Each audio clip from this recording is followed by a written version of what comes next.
It was something we felt we needed, and it was something we felt we were buying because we needed it and we wanted it, and to just have it taken away from you with no explanation, especially when there's such dire circumstances. My husband was injured because of this, because of their lack of empathy and responsibility. I'm Adrian Gobriel. This next story comes from a CityNews viewer who saw another story we aired earlier this week about an apparent mix-up aboard an Air Canada flight.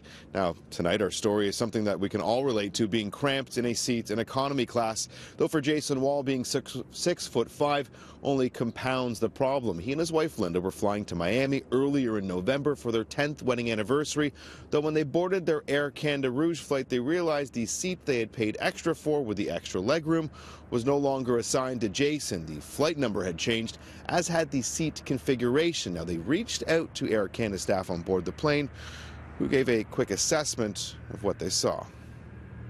A gate agent came over, had a look and saw where I was sitting, walked back to the other flight attendant and said, "He'll be fine." That was it? That was it. She walked off. She walked off the plane. You walk on that plane, you look at the seat you now have, what goes through your mind? This is not good. I knew that sitting in that seat and being squeezed in with having an injury on my knee, I'm going to be in trouble. Jason Wall, a Canada Post employee, is currently on short-term disability. He has knee and back problems, and when the Walls arrived at their hotel in Miami, Linda took this video of her husband to send to Air Canada. I couldn't even put my feet on the ground because the seat in front of me, there's so little space. My knees are against the seat and I can't put my feet on the ground. Talking about how much pain he was in and how frustrated he was, and it was just because I didn't know what else to do. I felt like there was nowhere else for me to call. Linda had booked seat 19F for her husband. When their flight number changed ahead of their departure, she didn't realize that it also meant a different seat configuration. This is a seating chart for their initial flight 319, and this is where Jason's seat was for their new flight number 321. Airline rights advocate Gabor Lukács adds while it might seem like common sense for Air Canada to simply adjust their assigned seats should there be a change of aircraft or flight number, he claims their software is simply out of date and out of touch. Certainly the first thing that a good software should be able to do is to identify a situation when due to a change of equipment, you need to reassign seats. But as far as Air Canada is concerned, for them it is 1970. For the Walls, their big concern was what was going to happen on their return flight. They claimed they emptied their Aeroplan miles and purchased Jason a business class seat for their flight home because, according to them, Air Canada was unable to assure them that they wouldn't run into a similar problem on the way back. Hello, Linda. I understand that your husband is in pain, but we cannot guarantee that there will not be a change of aircraft that day.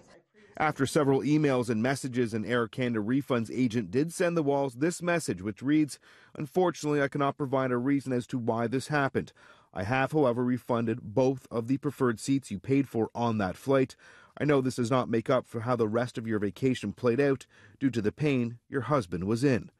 The Walls say this isn't about money. Their concern is over Jason and other passengers' well-being during flights. If we took a measuring tape and we found out what the pitch of their plane was, and we measured from the back of from his back to his knees, we find out that that measurement is longer.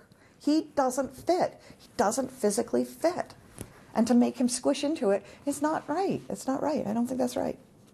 We reached out to Air Canada today for their side of the story. In a statement late this afternoon, they sent us a brief statement which in part reads, "We always do our best to seat people where they desire. On occasion, however, it is sometimes necessary to reassign seats prior to and during the boarding process in order to best accommodate all customers."